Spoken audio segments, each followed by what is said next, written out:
Welcome back, Grammar Pirates, to another pirate episode. We already spoke about principal parts of regular verbs, so this is just a little variation on the previous topic where we're going to focus on the principal parts of irregular verbs. So, what are regular verbs?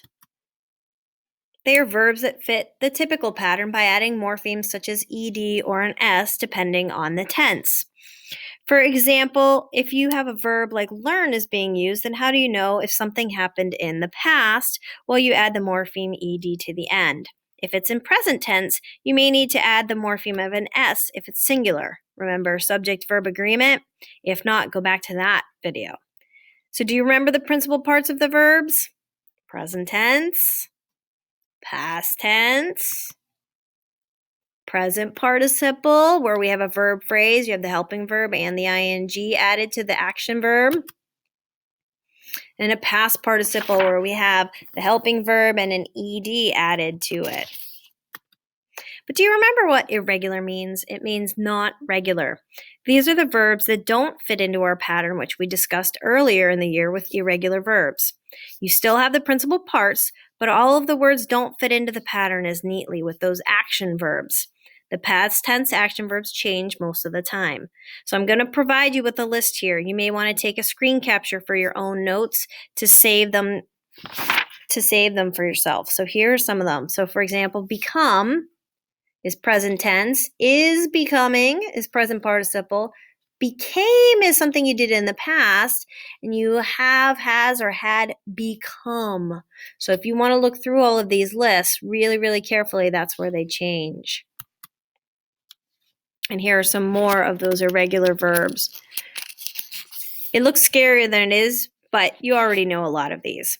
Write down the irregular verbs, in particular that you forget with the past participle version, or that you believe you use incorrectly. Like sung is a really good one that a lot of people accidentally mistake. So in these sentences, I'd like you to identify the verb or verb phrases. Number 1, Bella had sung the solo last Friday. Number 2, the car went to the store. 3, the rain boots had gotten the wood floor wet. Number 4, the bird is hearing the wind blow this evening. Number 5, I found a pencil on the floor.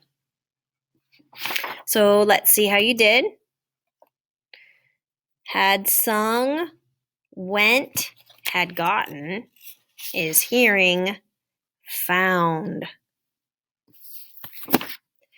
So this time, using the same sentences, I'd like you to identify whether the verb or verb phrase is present, past, present participle, or past participle.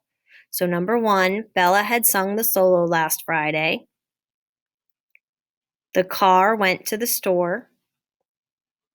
The rain boots had gotten the wood floor wet. The bird is hearing the wind blow this evening. I found a pencil on the floor. So let's check out these. Had sung is a past participle. Went is past. Had gotten is past participle. Is hearing is present participle. And found is past tense. So Grammar Pirates, as you're practicing this week, continue to think about all of those pieces. Step 1, underline and label the verb, is going to help you out a lot as usual. You can rewatch this video, ask questions, and as we work, you want to continue to be a real active grammar pirate. I will see you later.